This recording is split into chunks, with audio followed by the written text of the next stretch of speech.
So we've been going to Kenya for 10 years now. We began with a focus on leadership training and helping a network of churches get established there.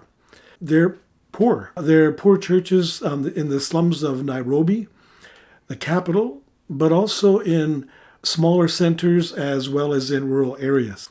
So we got started because I met Ishmael as a bold, outgoing person. So when I am there, I hug him and he calls me mature brother. But when he says it, it sounds like this: mature brother. They were very eager to have a celebration, and they know how to celebrate.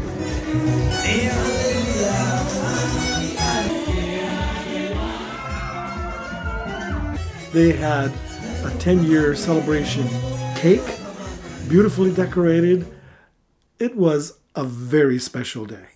The second series of trainings that we did was in an area called Kajiado, which is the area of the Maasai tribe. It's a very dry part of the country. And we had connected with an organization called Impact Hope, another organization in Canada, and they partnered together with Vision Ministries Kenya to drill a well. They drilled last November, almost a year ago, the first time. They went down 170 meters and they just got dust. They wanted to quit. And Ishmael was distressed. He said that he went out and prayed on the mountain that night.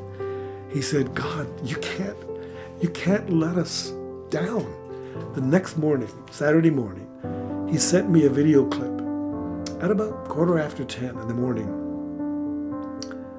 They were praying beside the drilling rig. And about 20 minutes later, he sent me another video, and there was water all over the place. Were they excited? We drank some of it when we were there, but when we arrived, they were all lined up in 2 rows to welcome us, so that we could walk up in between those rows of Maasai people, walk up to where the well was, where we celebrated and prayed and were glad together.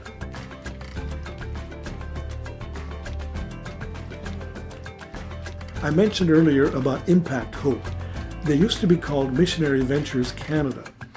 So they do projects in quite a number of countries, but it's really because we have introduced them to Kenya that they are working there. So we've made a partnership agreement with them here in Canada that they will sponsor projects and raise money for those projects because they do things that we don't do.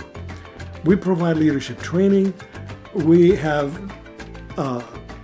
experience at developing networks of churches and church planting, but they have experience at developing social projects. So we did our leadership training there. We celebrated 10 years of VMK again in Kajiado. More dancing, but this time they danced the Maasai way, not the way they do it in Nairobi. One of the things that I was very much struck with on this trip was how necessary it is to provide social benefits for people who are poor.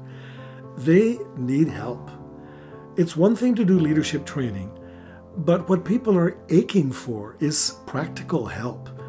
Yes, we want to do leadership training, but we have to ramp up the social benefits that we're providing along the way.